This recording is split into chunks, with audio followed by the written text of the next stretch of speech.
It's to this series on the Virtual Educational and Exam Preparation Hub. Wish them well on their hunt for a satisfying government dream job through successful appearance in the SSC CGL Tier I exam. This is a curated model paper for practice for the upcoming SSC CGL Tier I 2026 exam. Thank you so much for having me. We are just thrilled to have you, the listener, joining us for this deep dive today. When we think about taking a massive high-stakes exam like this one, there's often this dangerous misconception that it's just a test of raw memory. It's like we view our brains as a giant, dusty filing cabinet, right? You pull out a fact, and you just put it on the desk. Oh, totally. It feels purely transactional, fact in, fact out. But that approach usually just leads to absolute panic. Right, because when you actually sit down in that exam hall, the clock starts ticking, and suddenly that filing cabinet is just jammed. You're actively managing your own anxiety, and you're trying to avoid these psychological traps that the examiners have, almost ruthlessly laid out for you. Yeah, it ceases to be a simple test. It becomes a psychological labyrinth. It is the absolute definition of an intellectual pressure cooker. And that is exactly what we are here to help you navigate today. Our mission is clear, it's comprehensive, and it is ambitious. Yeah. We're going to walk sequentially, step by step, through all 100 questions of Model Paper 11. But before we jump into the first section, we really have to lay out the stakes here. In the actual examination, you are given exactly 60 minutes to tackle 100 questions.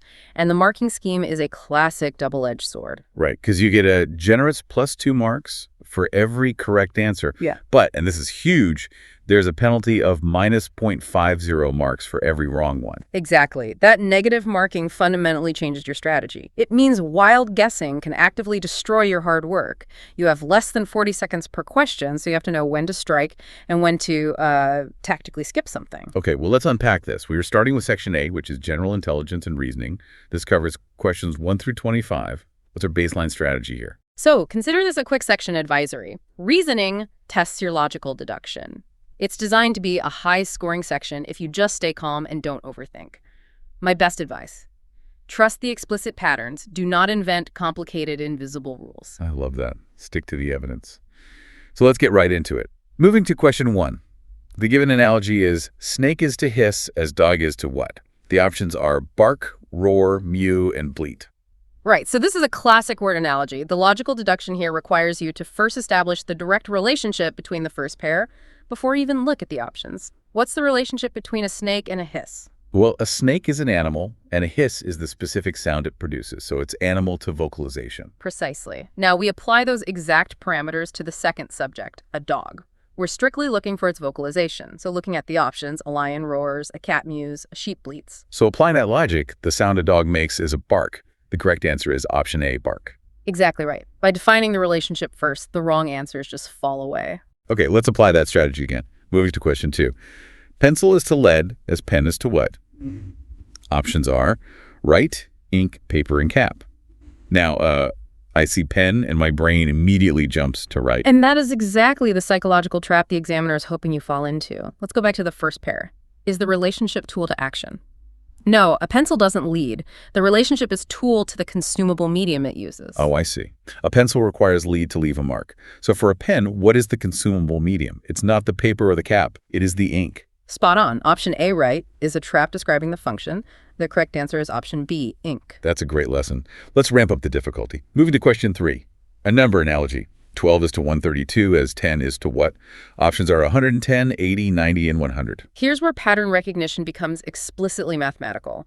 We have to figure out the engine driving 12 to become 132. Well, my first instinct is addition. 12 plus 120 equals 132. But if I add a 120 to 10, I get 130, which isn't in the options. So that hypothesis is wrong. That's the perfect way to test a theory. When addition fails, my smart tip is to always test squares and direct multiples next. What can we multiply a 12 by to get 132? Well, 12 times 10 is a 120. Add another 12, that's 132. So it's 12 multiplied by 11. Correct. The hidden rule is the number n multiplied by n minus 1.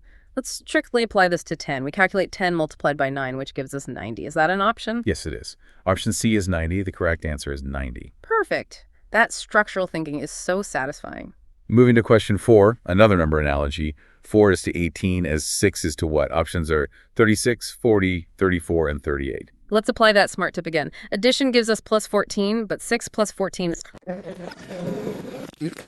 squares. What's the square of 4? 4 squared is 16, and to get to 18, we just add 2. So the underlying formula is n squared plus 2. Let's test this on our target number 6. If we take 6 squared, we get 36. Add 2, and we get 38. And there it is. Option D is 38. The math checks out beautifully. It really is just about having a mental toolkit of patterns, ready additions, squares, multiples, and running them until one fits.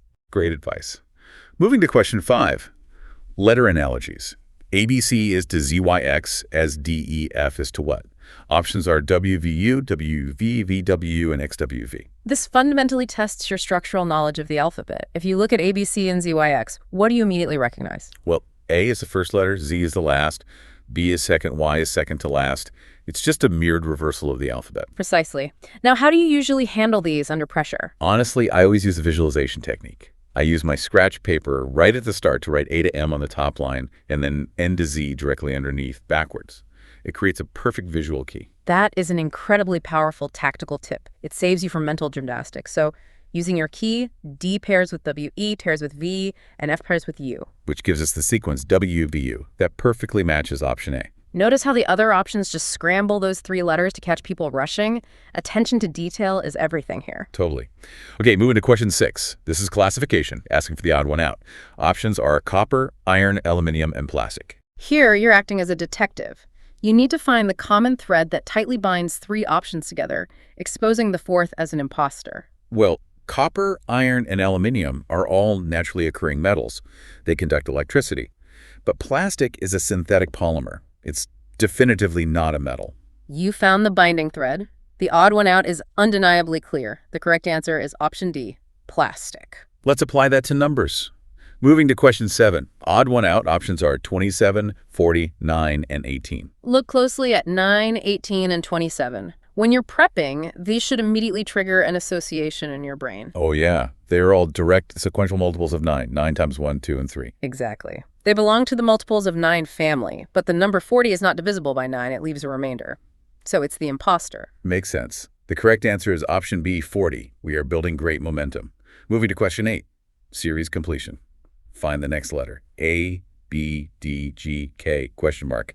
Options are O, Q, N, and P. In any letter series, your first step is to just quantify the gaps. From A to B is a jump of 1. From B to D, we skip C, so that's a jump of 2. From D to G, we skip E and F, making it 3. From G to K, we skip H, I, and J, making it 4. I see the pattern. It's an increasing arithmetic progression. Plus 1, 2, 3, 4. Spot on. So the next gap must be plus 5. K is the 11th letter. Add 5 to that, and you get 16. And the 16th letter of the alphabet is P, which is option D. Yep. Writing down that alphabet key beforehand turns this into a simple addition problem. Speaking of addition, moving to question 9, numerical series.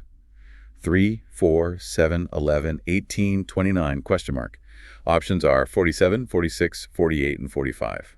The gaps here are kind of weird. That's because it's not simple addition. This is one of the most famous mathematical sequences in history, the Fibonacci logic. Every term is the sum of the 2 preceding terms. Wait, let me check that. The third term, 7, is 3 plus 4. The fourth, 11, is 4 plus 7. Oh, wow, it's perfectly consistent. 18 is 7 plus 11. It's a beautiful cascading logic. To find the missing number, just add the last 2 available terms, 18 plus 29. And 18 plus 29 is 47. Checking the options, that is option A. Perfect. Let's look at a trickier one. Okay, moving to question 10, series. 1, 5, 14, 30, 55, question mark.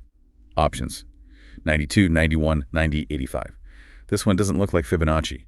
Right. It's designed to be tricky. When basic patterns fail, analyze the rate of growth by writing out the differences between the numbers. Okay, from 1 to 5 is 4. From 5 to 14 is 9. From 14 to 30 is 16. And from 30 to 55 is 25. So the gaps are 4, 9, 16, 25. Now look closely at that secondary sequence. Do those numbers trigger any recognition? Wait a second. Those are perfect squares. 2 squared, 3 squared, 4 squared, 5 squared. The original series is adding consecutive squares. Precisely. The examiner hit a pattern of squares inside the gaps. So to get the next number, we add the next square, which is 6 squared, or 36. So 55 plus 36 equals 91. And there it is, option B. That is some high-level deductive reasoning. It really is. Break it down until the pattern reveals itself. Moving to question 11. 625, 125, 25, question mark. Options 5, 2, 1, 0. Wow, this looks like a breath of fresh air. It is a quick win. The series is decreasing rapidly, which almost always points to division. Let's test it. Well, 625 ending in 5 suggests dividing by 5. 625 divided by 5 is exactly 125, and 125 divided by 5 is 25. The rule is solid. So following that unbreakable rule, our last term, 5 divided by 5 equals 1. Option C. Notice how option D is 0 to trick people into subtracting. Good point. Math is precise. Moving to question 12. 11, 13, 17, 19, 23. Question mark. Options. 27, 25, 31, 29. Another quick win. What do you notice about these numbers? They're all odd, but 15 and 21 are missing. Wait, they're all prime numbers? They can only be divided by 1 in themselves? Exactly. It's just a list of consecutive primes. So what's the very next prime number after 23? Let's see. 24 is even, 25 is divisible by 5, 26 is even, 27 is divisible by 3, 28 is even, 29 only divisible by 1 and 29, so it's option D. Correct. Those foundational concepts like primes are the building blocks here. Okay, shifting gears to coding and decoding. Moving to question 13. In a code language, GUMP is written as ITLO. How is king written? Options are GHMF, JHMG, IHMF, and JHNF. Here, you become a cryptographer. Compare the original word to the coded one, letter by letter. So J is coded as I. In the alphabet, I is exactly one letter before J. That's a -1 step backward. U goes to T, also -1. M to L, -1. P to O, -1.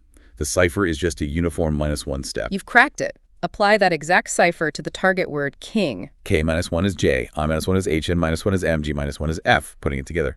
JHMF, that matches option A perfectly. Always decode the entire word because option B was JHMG, left the last letter the same just to trick you. Sneaky. Moving to question 14, if A equals 1, B equals 2, all the way to Z equals 26, what is the sum of the position values of the word FOX? Options 44, 45, 43, 47. This explicitly tells us the cipher rule, and this is why my smart tip memorizing the numerical value of the alphabet is so crucial. With my cheat sheet is trivial. F is the 6th letter, O is the 15th, X is the 24th. The sum is 6 plus 15, which is 21, plus 24 is 45. Option B. Simple arithmetic once you have the values. Moving to question 15, similar concept. If CAT is coded as 24 and DOG is 26, what is the code for PI? Options. 34, 31, 32, 30. It confirms the rule of adding position values. Let's just verify C at T, C is 3, A is 1, T is 20. 3 plus 1 plus 20 is indeed 24. Let's translate PI. At T 16, I is 9, G is 7. Summing them up, 16 plus 9 is 25. Add 7 and we get exactly 32, which is option C. Full. Next up, blood relations. I love these. I treat them like an organizational chart at a company. Moving to question 16. A is B's father. C is B's father. D is C's father. How is A related to D? Options are father, brother, uncle, son-in-law. That's an effective analogy. Let's draw this family tree generation by generation. Start with the core. A is B's father, C is B's mother. So A and C must be spouses. A is the husband, C is the wife. Excellent. Next fact, D is C's father. So D is the father of the wife. That makes D the father-in-law of the husband, A. But the question asks how A is related to D. A is the husband of D's daughter. Therefore, A is the son-in-law, option D. Spot on. Mapping it prevents you from choosing father-in-law by mistake. Moving to question 17. P is the sister of Q. Q is the son of R. R is the mother of S. How is P related to S options? Sister, mother, aunt, cousin. Let's build from the top down. R is the mother of S, and Q is the son of R. This means Q and S share the exact same mother. They're siblings. And the first sentence says P is the sister of Q. If P is Q's sister and Q is S's sibling, then P, Q, and S are all children of R. Unassailable logic. The question asks how P is related to S. Since they are siblings and P is female, she must be the sister of S, option A. Beautifully mapped. Shifting to directions, moving to question 18. A man walks 20 meters towards south, then turns and walks 21 meters towards east. How far is he from the starting point? Options: 31, 29, 41, 1. Visualize the path. He goes south for 20 meters, then makes a sharp 90-degree turn east. So his starting point, the turn, and his final position form a right-angled triangle. The hypotenuse. Break out the Pythagorean theorem. A squared plus b squared equals c squared. The legs are 20 and 21. 20 squared is 400. 21 squared is 441. Add them up, you get 1841. Now we just need the square root of 8 and 21. And this is where knowing your perfect squares saves the day.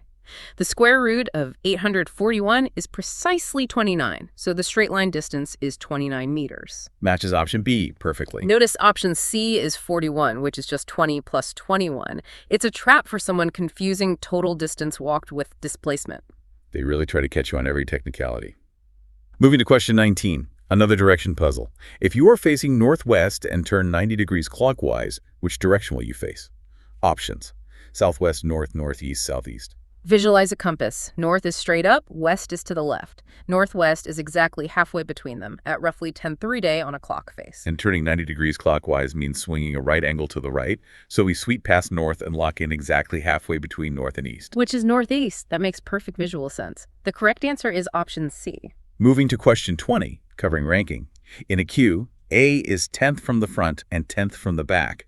How many people are there in the queue? Options: 20, 18, 21, 19. Oldest trap in the book. A candidate thinks 10 plus 10 is 20 and loses half a mark. Because if I count 10 people from the front, I'm number 10. Someone counts from the back, and I'm the 10th person. I've just been counted twice. Exactly. To find the total, use the simple formula. Front position plus back position minus 1 to correct the double count. So 10 plus 10 is 20, minus 1 is 19. Option D. Right. Moving to question 21, clocks.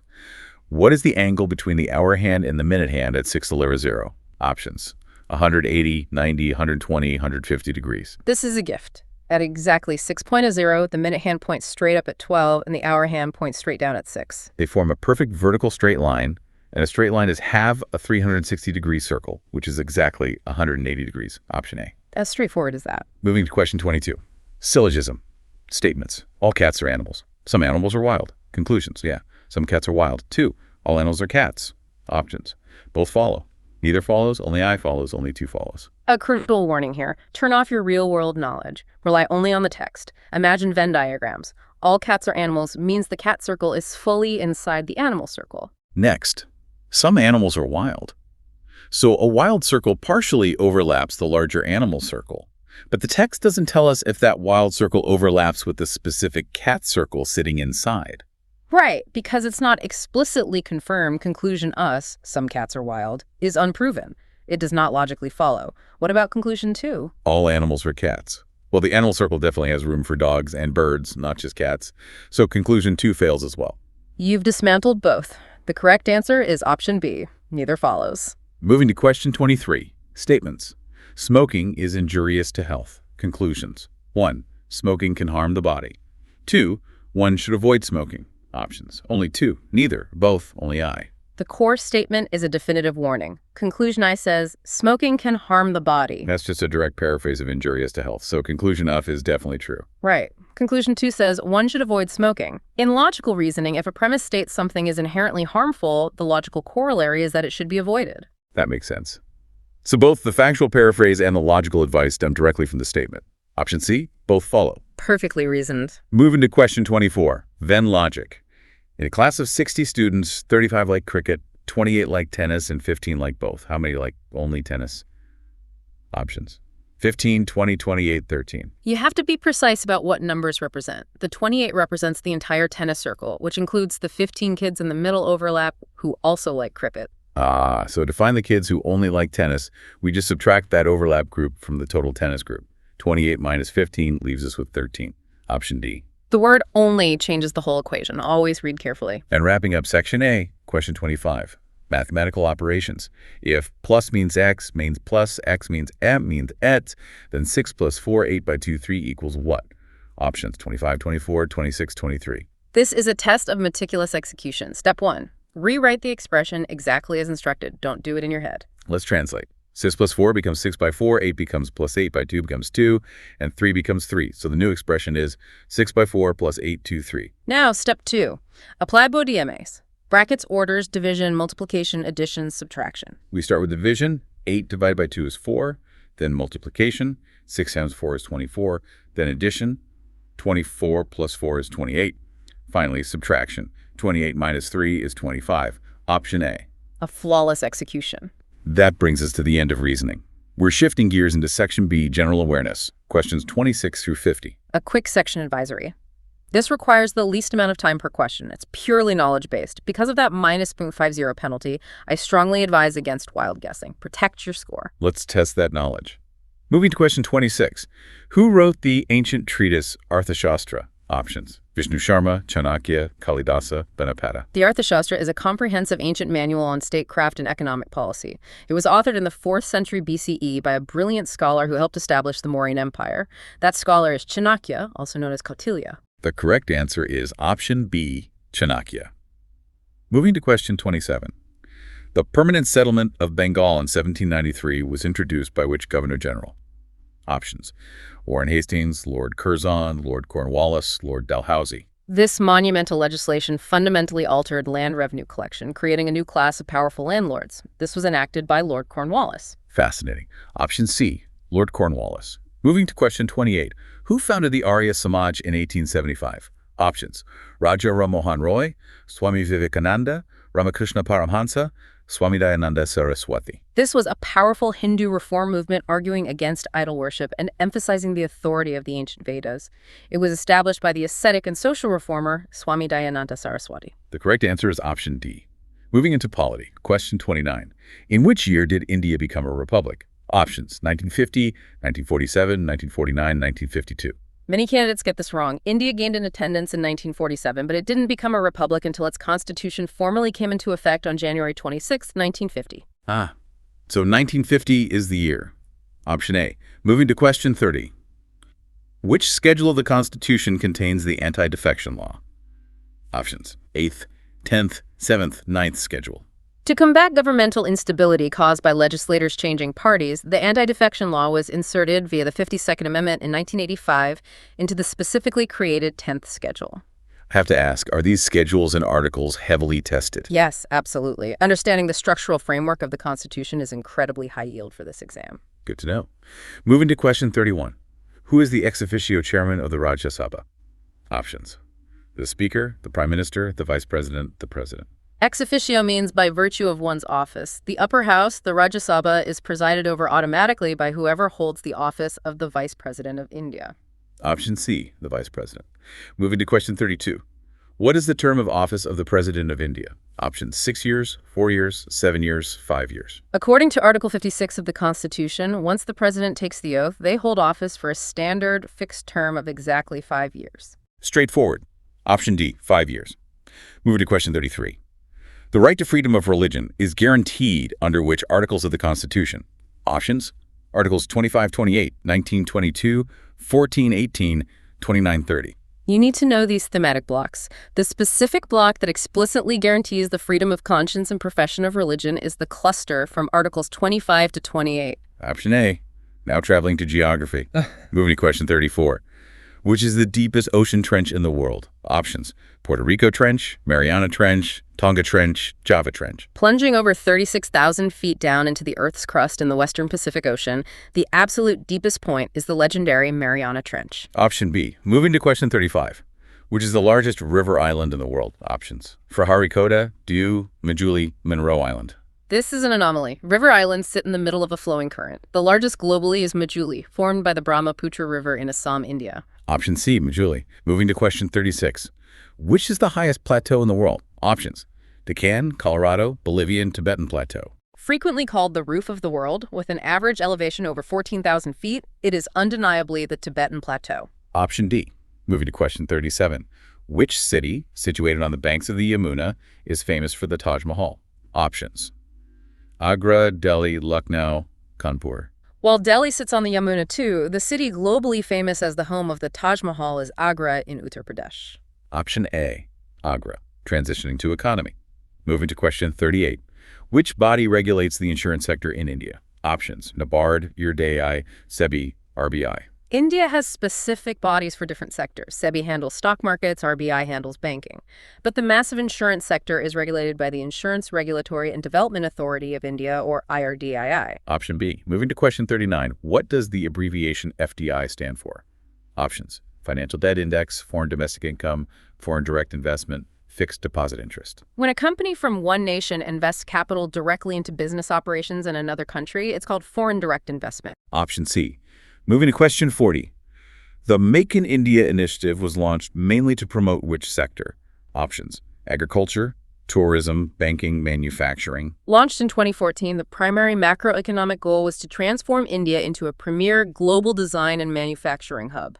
Option D, manufacturing. Now into general science. Moving to question 41. What is the chemical name of baking soda?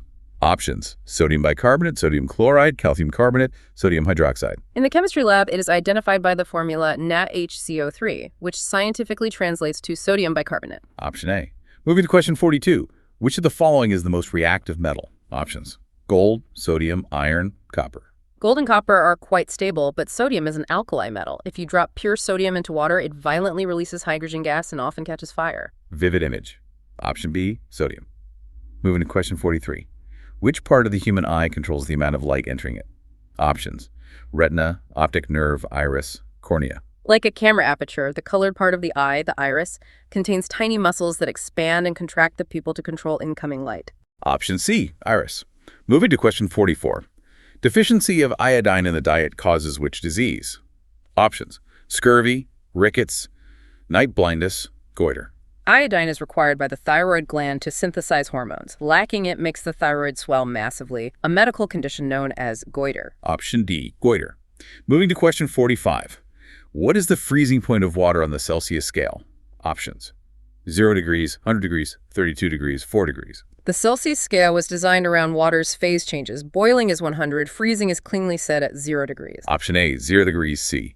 Closing out section B with static GK, moving to question 46. Which planet takes the longest time to complete one revolution around the sun? Options: Saturn, Neptune, Jupiter, Mercury. Orbital time relates to distance. Neptune is the 8th and farthest known planet, taking an astonishing 165 Earth years for one revolution. Option B, Neptune. Moving to question 47. Which is the largest river in the world by volume of water discharged? Options: Ganga, Mississippi, Amazon, Nile. The Nile is the longest, but strictly by volume of water discharged into the ocean, the Amazon in South America is absolutely unrivaled. Option C, Amazon. Moving to question 48. In which city is the Qutub Minar located? Options: Agra, Jaipur, Lucknow, Delhi. This towering 12th century brick minaret and UNESCO World Heritage Site is undeniably located in the capital city, Delhi. Option D, Delhi. Moving to question 49.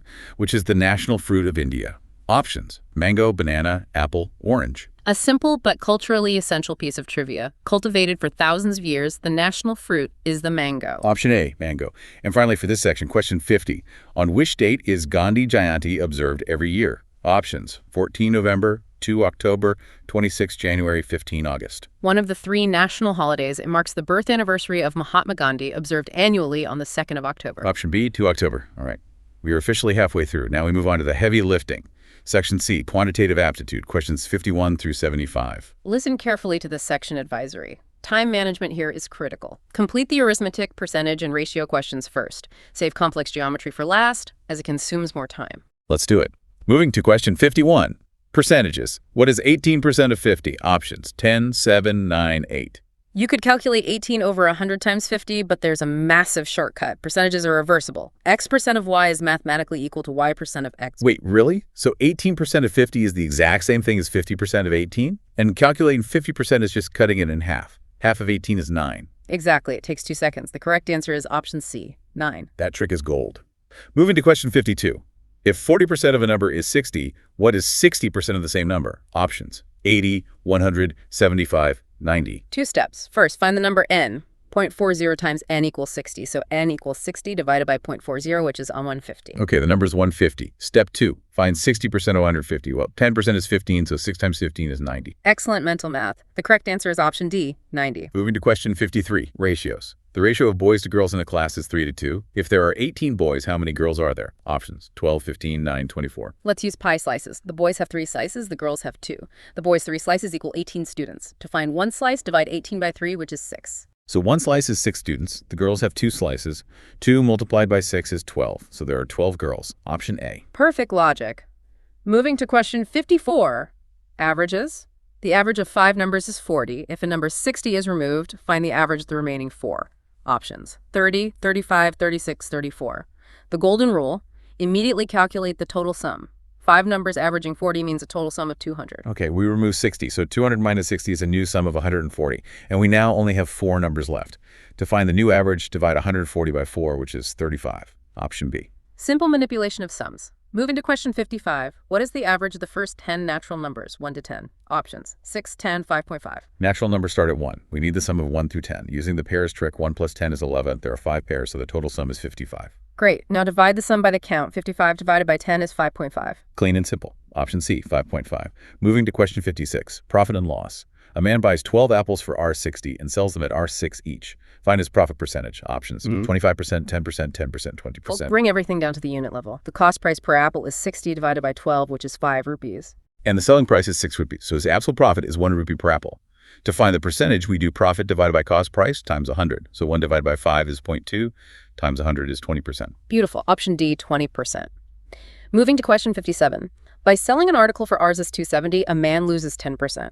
At what price should he sell it to gain 10%? Options: 330, 300, 297, 320. Step 1. Find the hidden cost price. If he lost 10%, that 270 rupees represents 90% of the cost. So 0.90 up times CP equals 270. CP is 300 rupees. Step 2. He wants a 10% gain on that 300 rupees cost. 10% of 300 is 30. So target selling price is 300 plus 30, which is 330 rupees. Option. Flawless logic. Moving to question 58. Discount. A dealer allows a discount of 25% on the mark price of Rs 1600. Find the selling price. Options: 1250, 1200, 1300, 1150. 25% is just 1/4. 1/4 of 1600 leaves 1200 rupees. Option B. Moving to question 59. Simple interest. At what rate percent per annum will Rs 1200 give Rs 360 as simple interest in 3 years? Options: 12%, 9%, 10%, 8%. Rearrange the SI formula. Rate equals simple interest times 100 divided by principal times time. Let's plug it in. Numerator is 360 times 100, so 36,000. Denominator is 1,200 times 3, so 3,600. 36,000 divided by 3,600 is exactly 10. The interest rate is 10%. Option C. Perfect. Moving to question 60. Find the difference between the compound interest and the simple interest on Rs as 5,000 at 10% per annum for 2 years. Options: 100, 25, 60, 50. And calculating both separately would take forever. Exactly. Here's a massive shortcut for a 2-year period. Difference equals principal multiplied by the square of rate over 100. Let's try it. P is 5,000, R is 10. So 10 100 simplifies the 0.1 square. That's 0.01. So difference equals 5,000 times 0.01. That simply moves the decimal 2 places left, giving us 50 rupees. Option D. Takes 10 seconds if you know the formula. Absolute gold. Moving to question 61. Time and work. A and B together can do a work in 10 days and B alone in 15 days. In how many days can A alone do it? Options: 30, 25, 26 days. Use the daily efficiency fraction method. A and B together do 110th of the work in a day. B alone does 150. So we subtract B's rate from the combined rate. 1 in 10 minus 115. The common denominator is 30. So 330 minus 230 leaves 130. Worker A completes exactly 130th of the job a day. Flip the fraction. It takes him 30 days. Option A. Moving to question 62. Pipes and cisterns. A pipe fills a tank in 4 hours, but due to a leak, it takes 6 hours. In how many hours can the leak alone empty the full tank? Options: 24, 12, 10, 8 hours. Same fraction logic. Subtract the net rate from the good pipe's rate. 14 minus 16. Common denominator is 12. 312 minus 212 is 112. So the leak drains 112th of the tank every hour. It'll take 12 hours. Option B. Moving to question 63. Speed and distance. Walking at 6 kilometers, a man reaches his office in 30 minutes. How far is his office? Options: 2 kilometers, 4 kilometers, 3 kilometers, 6 kilometers. The trick here is matching units. We have kilometers, but the time is minutes. We have to convert 30 minutes to 0.5 hours. Correct. Distance equals speed multiplied by time. 6 multiplied by 0.5 is exactly 3 kilometers. Option C.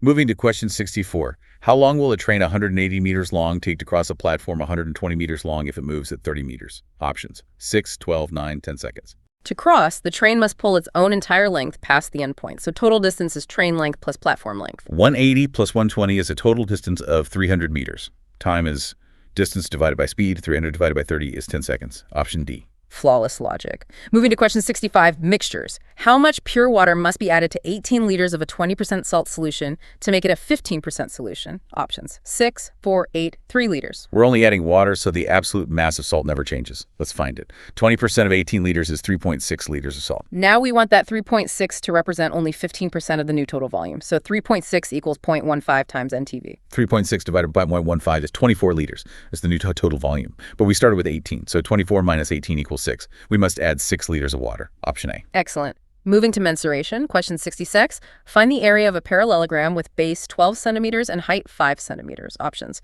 34, 60, 30, 17 scale centimeters. The formula is just base multiplied by perpendicular height, no halving. So 12 multiplied by 5 is 60. Option B. Simple and clean. Moving to question 67, the circumference of a circle is 44 centimeters. Find its radius, take pi with 227. Options: 22, 11, 7, 14 centimeters. Circumference equals 2 times pi times r. So 44 equals 2 times 227 times r. That simplifies to 44 equals 447 times r. Divide both sides by 44 to cancel them out. That leaves 1 equals 17 times r. Multiply by 7 and r equals 7. Option C. Moving to question 68, 3D geometry. Find the volume of a cylinder with radius 7 centimeters and height 10 centimeters. Options: 770, 154, 2,200, 1,540 centimeters. Volume is the base area times height. Base area is pi times r squared. So 227 times 49 times 10. 227 times 49 is 22 times 7, which is 154. Then 154 times the height of 10 adds a 0, giving 1,540. Option D. Flawless execution. Moving to question 69. Geometry. The angles of a triangle are in the ratio 2.3.4. Find the smallest angle. Options: 40, 60, 80, 30 degrees. The smallest angle is the 2 part. 2 multiplied by 20 is 40 degrees. Option A. Moving to question 70. How many sides does a decagon have? Options: 12, 10, 8, 9. The prefix decade universally means 10 like a decades, so a decagon has 10 sides. Option B. Moving to trigonometry. Question 71. What is the value of cosec 90 degrees? Options: 12, 2, 1, 0. Cosecant is the reciprocal of sine, so 1 divided by sine 90. Sine 90 is exactly 1. So 1 divided by 1 is 1. Option C. Simple derivation. Moving to question 72. What is the value of tan 30 degrees x tan 60 degrees? Options: 0, root 3, 13, 1. Tan 30 is 1 over the square root of 3. Tan 60 is the square root of 3. If we multiply them, the root 3 in the denominator perfectly cancels the whole root 3, leaving 1. Option D. Moving to question 73, algebra. If 5 by 3 or 2x plus 9, find the value of x. Options: 4, 3, 5, 6. Isolate x. Subtract 2x from both sides, giving us 3 by 3 equals 9. Then add 3 to both sides, so 3x equals 12. Finally, divide by 3.x equals 4. Option A. Perfect reduction. Moving to question 74, number system. What is the HCF highest common factor of 18, 24, and 30? Options: 2, 6, 12. Breathe them into prime factors. 18 is 232, 24 is 23, 3, 30 is 2 times 3 is 6. Look for prime factors appearing in all lists. They all share exactly 1, 2, and exactly 1, 3. Multiply those together. 2 times 3 is 6. Option. And finally, for the math section, question 75. What is the square root of 225? Options: 12, 45, 15, 25. You should know perfect squares by sight. But testing options: 15 times 15 is 150 plus 75, which is exactly 225. Option C. We survived the math section. Take a stretch. Now we're heading into the final sprint. Section D, English Comprehension. Questions 76 through 100. Quick section advisory. This tests familiarity with language rules. Read carefully, trust your ear, but verify with strict grammar rules before clicking. Let's start with vocabulary. Question 76. Select the most appropriate synonym of the given word. Affluent. Options: poor, needy, bankrupt, wealthy. Affluent describes someone having an abundance of wealth, so its direct synonym is wealthy. Option D. Notice how poor, needy, and bankrupt are all antonyms. It's a trap if you misread the prompt. Moving to question 77. Synonym for keen. Options: eager, blunt, dull, unwilling. In the context of a person's disposition, keen means being highly interested or enthusiastic. The closest synonym is eager. Option A. Moving to question 78. Now looking for antonyms. Select the most appropriate antonym of reveal.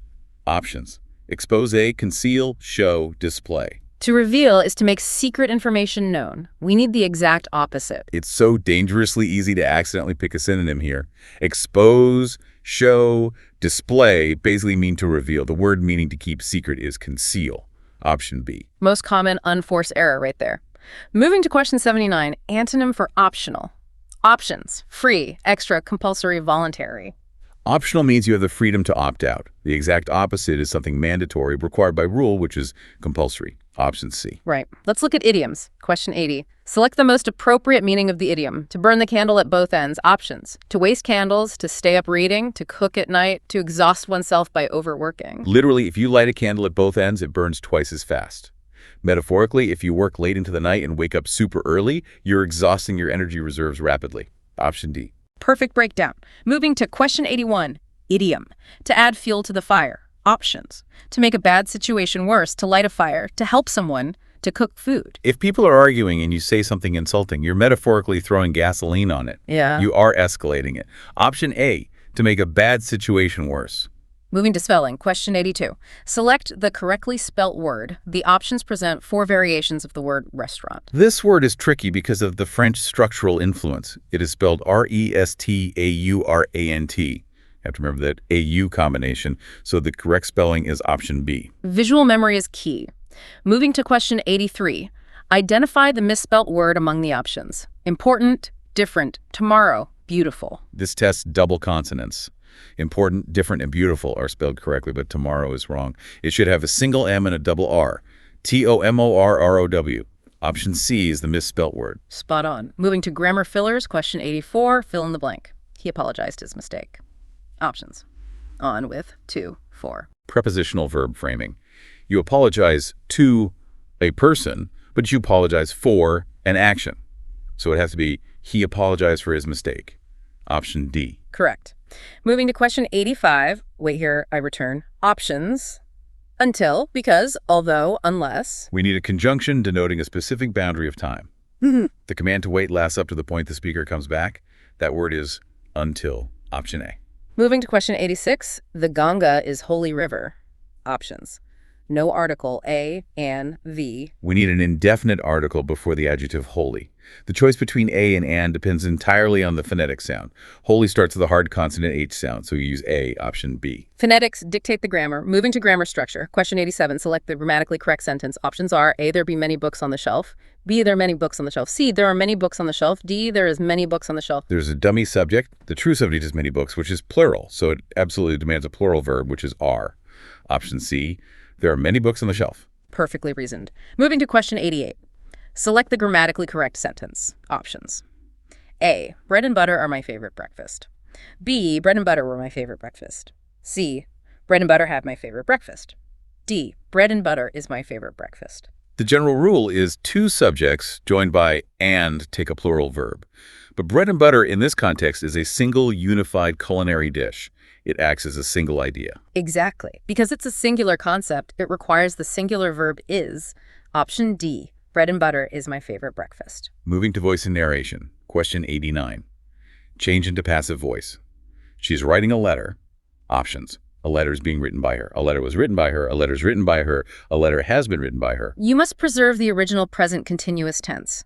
The object a letter moves to the front. To keep it continuous in passive form, we use the auxiliary being. So is writing becomes is being written. The agent she becomes by her.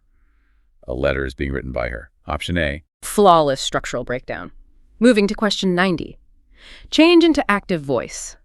A speech was delivered by the leader. Options. The leader is delivering a speech. The leader delivered a speech. The leader delivers a speech. The leader has delivered a speech. Reverse process. The leader becomes the active subject. The passive past tense was delivered becomes the active simple past delivered. Putting it together, the leader delivered a speech, which matches option B. Moving to question 91. Direct and indirect speech. Select the correct indirect speech. He said, I am writing a letter now. Options. He says that he was writing a letter then. He said that I was writing a letter then. He said that he was writing a letter then. He said that he's writing a letter now. 3 mandatory shifts. First, shift tense back 1 step because the reporting verb said is past tense. Am writing becomes was writing. Shift 2. Pronoun I shifts to match the speaker, becoming he. Shift 3. Time word now shifts to then. Assemble it. He said that he was writing a letter then, which is option C. Moving to question 92. Select the correct indirect speech. She said, I shall help you tomorrow. Options. She said that she shall help me tomorrow. She said that she would help me. She said that I would help you. She said that she would help me the next day. Same 3 shifts. The modal shall changes to past conditional would. The pronouns I to she and you to me. And crucially, the time word tomorrow shifts to the next day. So, she said that she would help me the next day. Option D. Moving to one-word substitution, question 93. A person who can speak 2 languages. Options. Bilingual, polyglot, linguist, interpreter. Latin prefix bi means 2. Lingua means language. Someone speaking exactly 2 languages is unequivocally bilingual. Option A. Moving to question 94. The scientific study of living things. Options. Economics, biology, geology, astronomy. Greek root bios means life. Chemology means the study of. So the study of life is biology. Option B. Etymology leads directly to the answer. Moving to question 95, sentence improvement. I am living here since 2010. Options was living, no improvement, have been living, am living. The phrase, since 2010, indicates an action starting in the past and continuing uninterrupted into the present. That requires the present perfect continuous tense, have been living. Option C. Correct. Moving to question 96, parrot jumble. Arrange sentences P, Q, R, S, P. The chef chopped the vegetables. Q, he heated oil in a pan. R, he added the spices and stirred. S, the dish was soon ready. Chronological logic of cooking. First, prepare ingredients P. Then, heat the pan Q. Then start cooking by adding spices R. Finally, the dish is finished S. The order is P, Q, R, S, option D. And now, the final stretch. Reading comprehension. I will read the short passage. The post office is an important public service. It delivers letters and parcels, and people use it to send money and buy stamps. It connects distant places and people. The critical strategy here. Read the questions first so your brain acts like a homing missile for keywords. Moving to question 97. According to the passage, the post office delivers letters and options. Parcels, food, clothes, furniture. Scanning for delivers, the text explicitly says delivers letters and parcels. The answer is option A, parcels. Moving to question 98. According to the passage, the post office is an important service. Options.